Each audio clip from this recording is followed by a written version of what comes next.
အားလုံးပဲမင်္ဂလာပါလို့เนาะအရင်ဆုံးနှုတ်ဆက်ပြရသည်ဒီနေ့မှာတော့ကျွန်တော်ဒီမှမေးထားတဲ့မေးခွန်းလေးကိုကျွန်တော်ဖြေသွားပေးမယ်ပေါ့နော်โอเคပစ္စည်းဝတ်သုံးမှုပါပြီဆိုလို့ဆိုရင်တော့ဒါကျွန်တော်ဝင်ငွေတွေပြန်ဝင်လာအောင်ဘယ်လိုလုပ်ရမလဲဆိုတာတော့ဒီ commerce စနစ်မှာလောက်ရတဲ့အချက်လေးတွေသိချင်ကြတယ်ပေါ့နော်โอเคအဲ့ဒါလေးကိုကျွန်တော်ပြောပြပေးမယ်ပေါ့နော်ကိုကပစ္စည်းဝတ်သုံးလိုက်ပြီဆိုတော့အရင်ဆုံးအဲ့ဒါကိုမပြောပြသေးခင်မှာကျွန်တော်ဒီကွန်မန္တာမတွေပြောပြမယ်ကိုကဈေးတဲ့ဆိုင်မှာတွားပြီးတော့ဈေးတော့ဝယ်လိုက်တယ်ထားပါတော့ကျွန်တော်ဒီ Obertin လေးကိုတောက်ဝယ်လိုက်တယ်ပေါ့နော်โอเคဒီ Obertin လေးကကျမ်းမာရေးလဲကောင်းလဲအရန်နဲ့လဲတောက်ကောင်းတဲ့ပစ္စည်းလေးတစ်ခုလဲဖြစ်တယ်ဒါဆိုရင်ကိုယ့်ရဲ့ညီကိုမောင်နှမတွေကိုယ့်ရဲ့တငယ်ချင်းမိတ်ဆွေတွေကလည်းမင်းတောက်တဲ့ကာဖေလေးကမှုေးလိုက်တာကွာဘယ်ရောက်ဝယ်တာလဲဆိုတာကိုသူတို့မမေးဘူးလားမေးတဲ့ခါကျတော့ညီကိုမောင်နှမတွေငါဟိုးဆိုင်ရောက်ဝယ်တာရတောက်ကောင်းတယ်โอเคဒါဆိုရင်ငါ့ကိုလည်းပြောပြပြီလေငါလည်းတောက်ဝယ်မယ်ငါ့ကိုလည်းလိုက်ပြပြီအောင်ဆိုတော့လိုက်ပြပေးလိုက်တယ်တောက်ဝယ်ခဲ့တယ်ဟုတ်တယ်နော်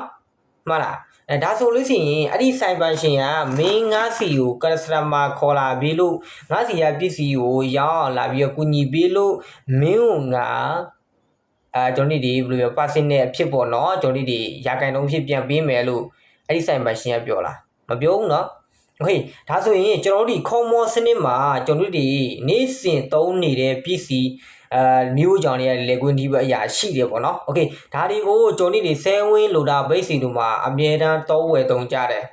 ဟုတ်နော်အမြဲတမ်းတောဝယ်သုံးကြတယ်โอเคတောဝယ်သုံးတဲ့နေရာမှာညီကိုမောင်နှမတွေပစ္စည်းတော့ပြင်ရခဲ့တယ်ဟုတ်နော်ပစ္စည်းတော့ပြင်ရတယ်ဒါပေမဲ့ကျွန်တော်တို့ဒီစီးပွားရေးလုပ်ခွင့်မရဘူး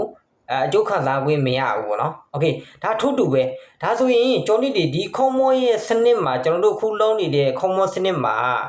အဲ့ဒီပစ္စည်းလေးတွေကိုနေ့စဉ်သုံးလေးတွေကိုပြန်လဲနေရာလေးပြောင်းပြီးတော့ဝယ်သုံးဝယ်စားရင်းနဲ့ကျွန်တော်တို့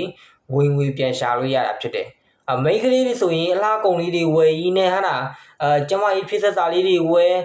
ပြီးလို့ဆိုရင်ကျွန်တော်တို့ဒီဘယ်လိုပြောအသားကြီးလှဖို့အတွက်เนาะကျွန်တော်တို့ဖြော်ရည်လေးတွေဝယ်မယ်ကောလာဂျင်လေးတွေဝယ်တောက်ကြမယ်ဟုတ်တယ်မလားဒါတွေကအများတန်းအပြင်မှာလည်းဝယ်သုံးနေရတယ်တီတော်ရှော့မှာလည်းဝယ်သုံးနေကြတယ်ဒါဆိုရင်ကျွန်တော်တို့ဒီနေရာလေးပြောင်းပြီးတော့ဒီ common စနစ်မှာဝယ်သုံးလိုက်တာနဲ့ကိုကတသက်လုံးကိုပိုင်စီးပွားရေးအဖြစ်လည်းလုပ်လို့ရတယ်ပြီးတော့ကိုကဒီ common စနစ်မှာကိုကဝယ်သုံးဝယ်စားလိုက်ပြီးဆိုလို့ရှိရင်